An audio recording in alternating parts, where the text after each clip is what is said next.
They come to know their patron and his tempers. He wakes up as schoonmaker and becomes, by grumpy effort, the master.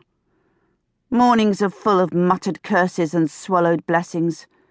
Enthusiastically he washes himself, paying no attention to the modesty of maidens or widows. The fishers have to huddle themselves in the kitchen yard until he calls for his laving water to be removed. Then a cambric shirt pulled over his head at least. He berates Margaretta for every annoying thing: the thinness of the porridge, the hardness of the cheese, the greyness of the bread, the miniature nature of herrings. Ruth plays with her windmill, the little thing grabbed from the beautiful girl in the house at the marketplace, until the master roars for flowers. It doesn't happen every day. All field flowers don't die at once, no matter what he says.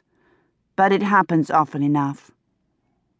After the first 3 or 4 trips, Iris doesn't need to escort Ruth to the meadow, though if the cows have frightened her, Ruth comes home empty-handed. Iris sees, though, that the master often doesn't look at the flowers Ruth brings. He stuffs them in a bucket and continues to paint the ones he already has, all the while quoting lines of scripture, as if to punish himself by remembering what holy passion he is kept from because of the nonsense of flowers. Iris loiters about the studio, trying to get up the courage to ask to see the paintings in the locked chamber of misfits. She's curious to see if he portrays imps and thwarties there. Here the master paints flowers. "What are you bothering me for?" he mutters, not sounding very bothered. "Have you ever seen a dragon? Or a hell imp?" "The patron who doesn't pay his debt is a hell imp." What a middle-aged answer, and from one who claims to admire his own paintings of monsters and miserables. She'll ask him tomorrow for the key to the other room. She will. She's always known about imps, and she wants to see one. Not in real life, please God, no, but in a painting. That would be safe and even wonderful. But the tomorrow comes, and just as she is going to do it, there's a knock on the door. "Caspar," says the master. "Come in." Nobody enters. "Iris, open the door. Caspar's arms must be heavy with presents for me," says the master boisterously. Timidly, Iris swings open the top half of the section door. She sees nothing, but hears a knock on the bottom half. "Be generous. Open the full door," says the master.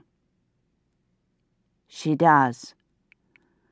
A horrible beast in a huge beard stands there, only as high as Iris's apron strings. It's a talking dog, or a bear cub. It growls at her. "Move aside. What are you staring at, you ugly thing?" A dwarf. A real dwarf. Iris is glad Ruth is in the meadow today. May she stay there safely until this creature leaves. "Where's the old goosander?"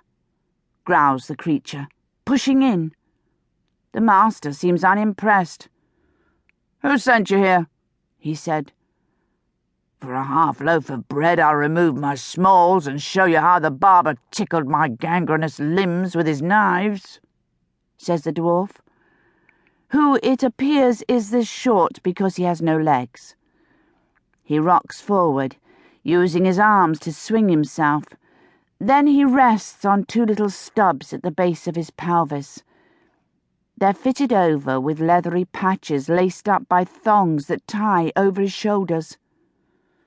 "There's a female present," says the master. "A girl." "Oh, is it a girl?" says the dwarf. "Such a pretty face it has. I thought it was a monkey with an ailment. You're schoonmaker, aren't you? Are you still drawing?"